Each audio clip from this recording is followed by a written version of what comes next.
Assalamualaikum warahmatullahi wabarakatuh. Bismillah, alhamdulillah, la haula wa la quwata illa billah. Allahumma salli ala sayyidina Muhammad wa ala alihi wa sahbihi kama la nihayata li kamalika wa adada kamalih. Para santri, wali santri, pemirsa, juga subscriber yang senantiasa kami harapkan selalu mendapatkan keberkahan, utamanya di bulan suci Ramadan.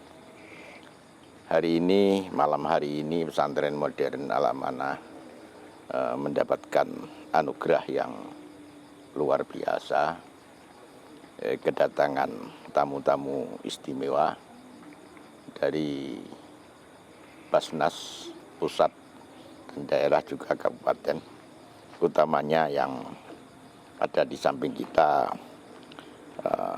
Bapak Kolonel JAC Purnawirawan Dr. Andes Nur Hamdani dan Ibu Amarilis yang terkenal dengan sebutan Ibu Lilis dari Unilever. Betul.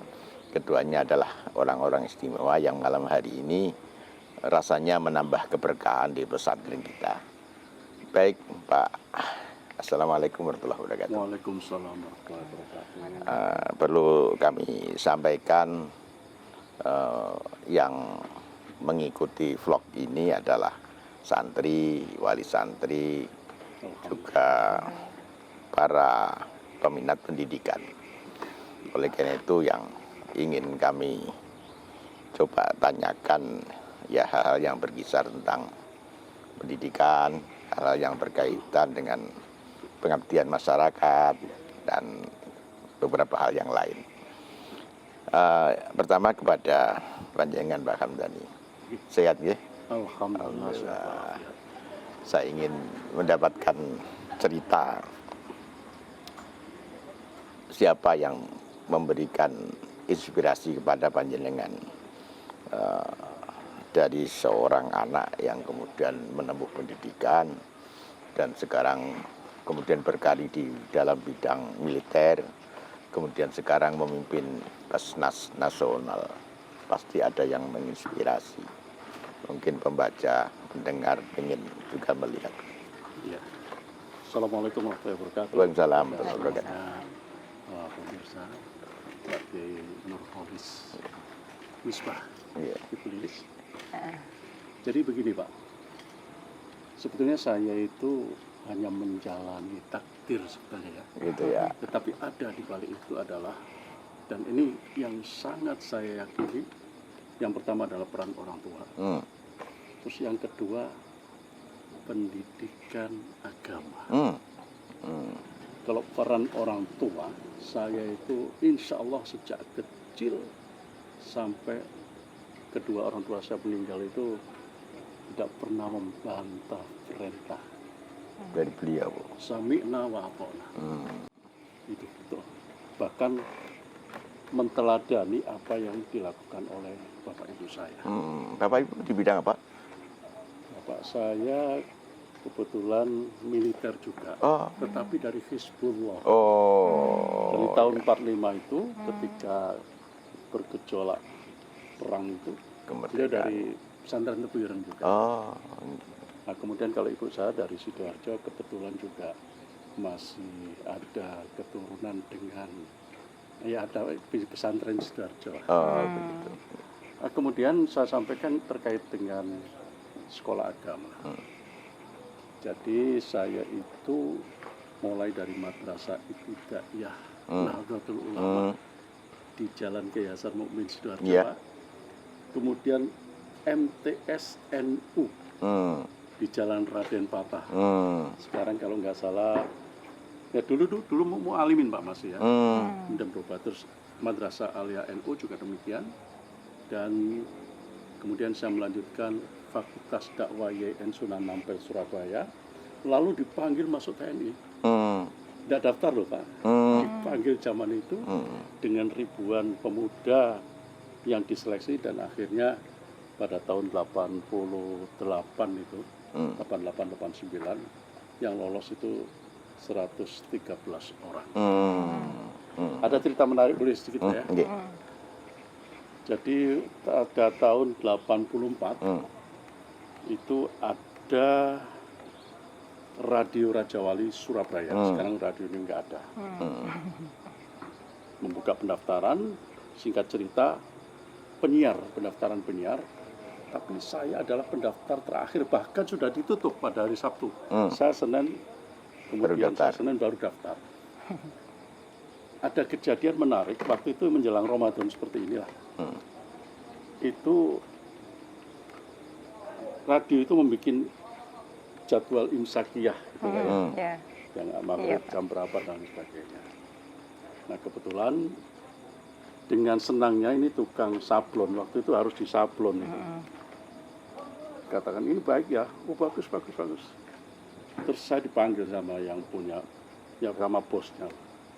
Kamu mau daftar radio? Penyiar radio, betul bos. Dari mana IAIN? Nah kebetulan ini, coba kamu lihat imsakiyah ini. Ini terkait dengan pelajaran agama. Di situ tertulis surat Al-Baqarah ayat 183 itu Pak ya. Ya ayyuhalladzina amanu kutiba alaikumusiyam kama kutiba alal ladzina min qablikum la'allakum tattaqun. Perintah untuk berpuasa. Desainnya memang bagus.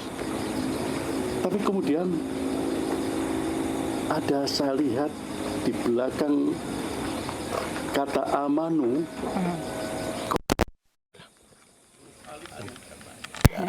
ini namanya kalau nggak salah alif farikoh. Nah ini anak-anak pesantren ini saya rasa tahu semua. Saya bilang bos, ini satu huruf kurang bos. Katanya bos kamu jangan ngawur loh, ini yang membuat kiai. Nah gitu. Terus saya bilang sama bosnya, mungkin tukang sablonnya yang salah. Tukang sablonnya marah. Ya. Terus saya bilang, oh ngawur aja ini loh bener. Jadi zaman segitu saya sudah ada, kalau sekarang kan rocker juga manusia, kan? Zaman dulu kiai juga manusia. Kiainya datang Mbak, dia datang wah dengan senang hati, kemudian tapi Pak Yai kata anak ini tadi kurang satu huruf. Coba mana?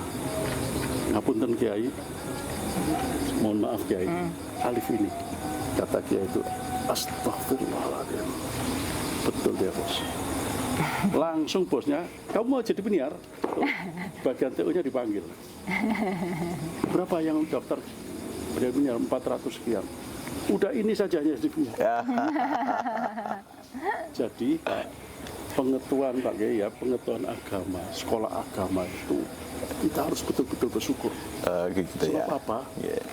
Ada berkah di betul. Ada berkah yang tidak mungkin akal kita tidak sampai ke sana, tetapi bahwa itu saya alami. Dan itu kalau seandainya saya tidak sekolah di madrasah, saya nggak tahu alif fariko. Mungkin nggak jadi penyiar ya Pak ya. Begitu juga selanjutnya dan sampai jadi perwira seperti itu. Saya sama sekali tidak kenal dengan panitia. Basnas pun juga demikian. Sampai jadi pimpinan saya tidak kenal sama sekali dengan panitia seleksi ini dan ini ya Pak.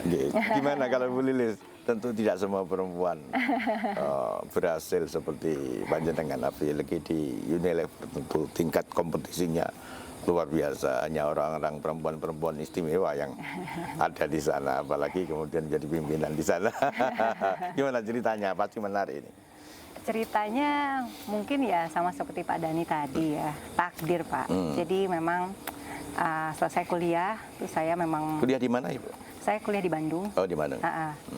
Jurusan teknik kimia. Oh justru teknik kimia. Justru jurusannya kimia.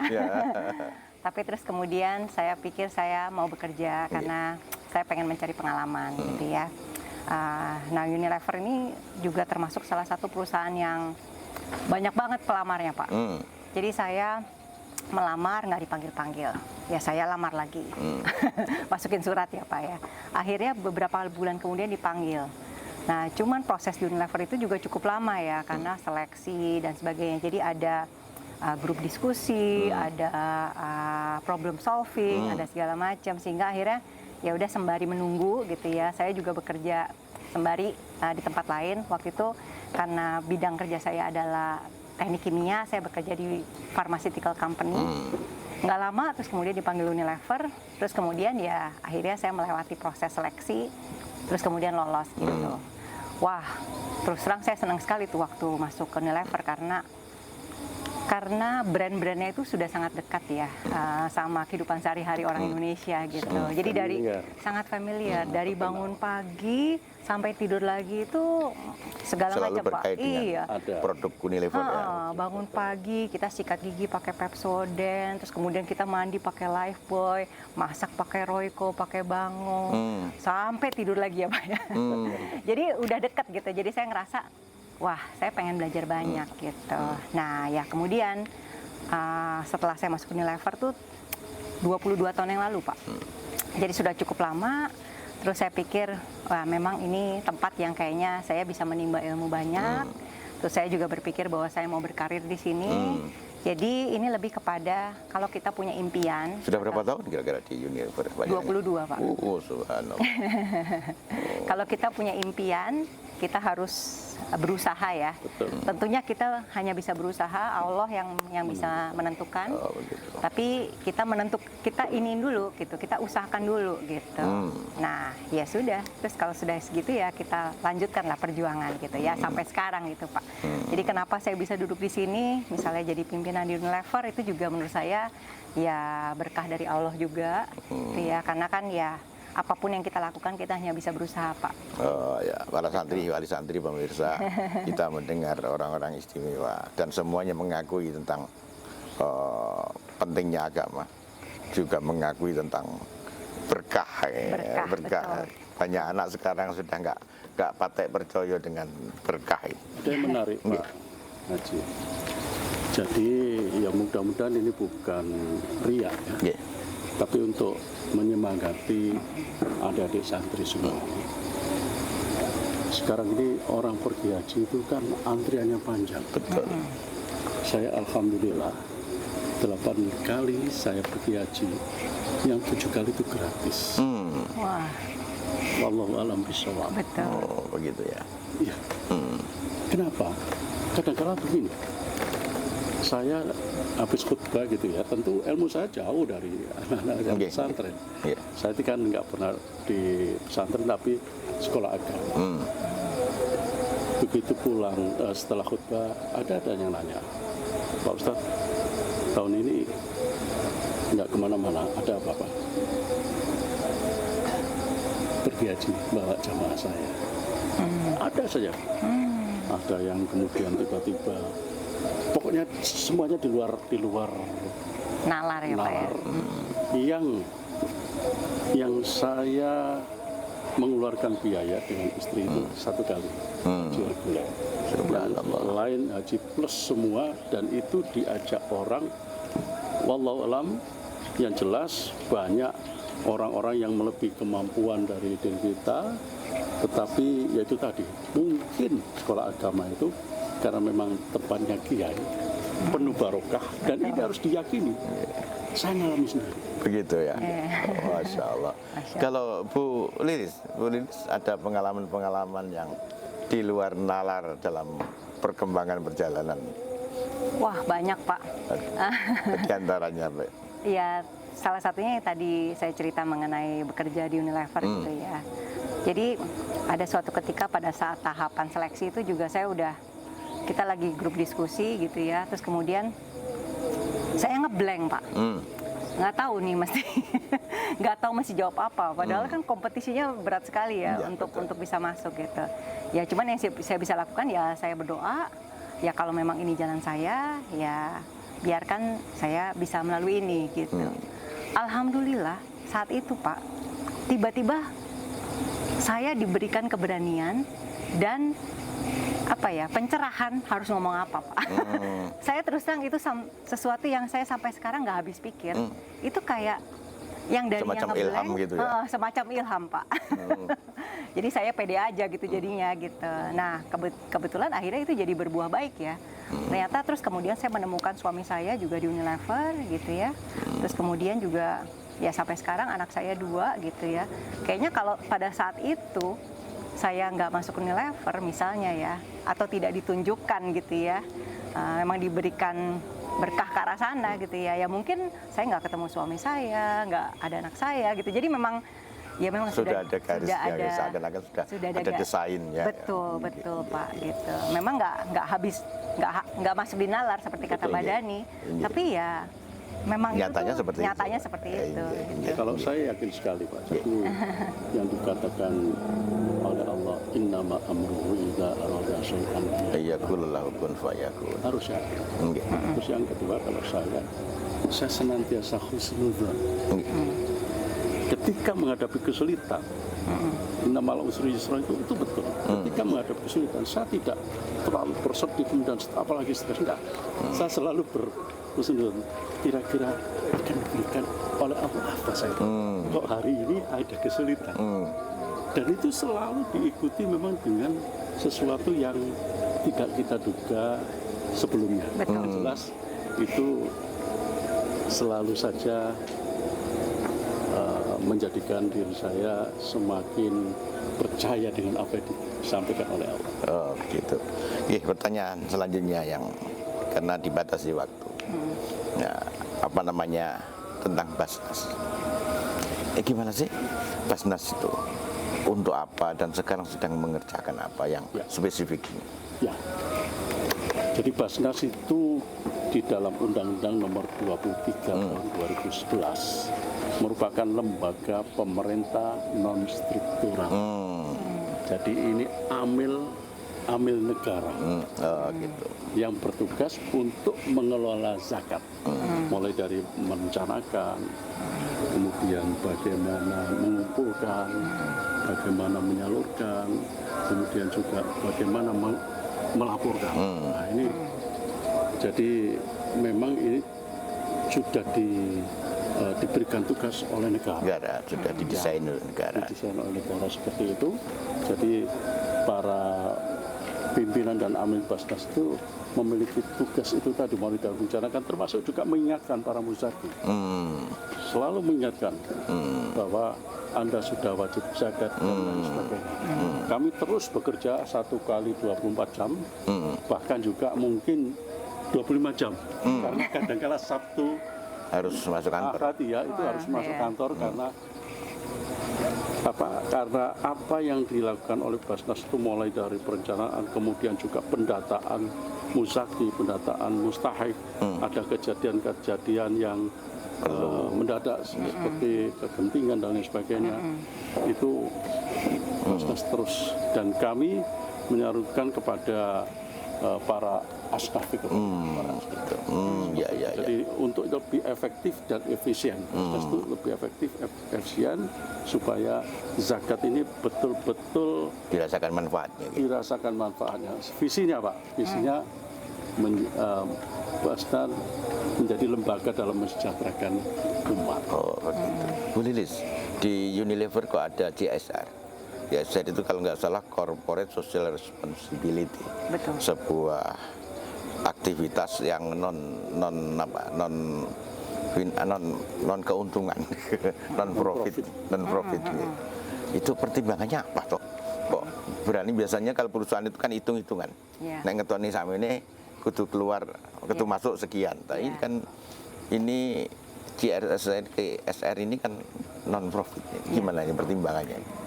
Jadi kalau di Unilever itu kita percaya, kita punya misi juga Pak, itu doing good by doing great. Gitu. Itu kalau bahasa Indonesianya adalah kita itu melakukan hal yang baik, mendapatkan hal yang baik dengan melakukan hal yang baik. Gitu.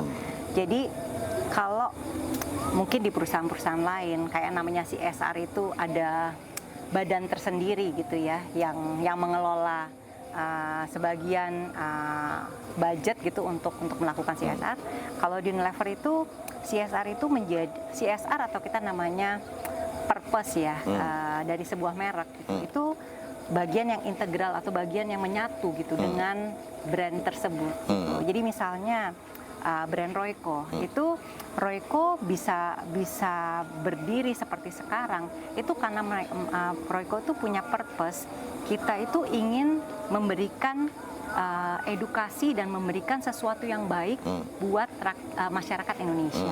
Itu sebabnya dari produk desain kami yang selain halal, tapi kita juga menambahkan bahan-bahan fortifikasi, kita sebut misalnya garam beriodium, karena kita melihat bahwa kita bisa berpartisipasi untuk memajukan sebuah bangsa di masyarakat tempat kita memang berdiri gitu ya. Makanya kalau dilihat kayak Royco atau Bango itu kami memang bukan hanya melakukan CSR, tapi brand itu sendiri itu berdiri karena dia ingin melakukan sesuatu yang baik dan berbuat sesuatu kebaikan terhadap komunitas, terhadap konsumen, terhadap pembeli gitu ya, yang memberi brand-brand kita. Jadi Royco sejak tahun 2019 itu pun kita melakukan yang namanya program Nutri Menu. Kita bekerja sama dengan Kementerian Kesehatan. Kita mendukung Kementerian Kesehatan untuk mengajarkan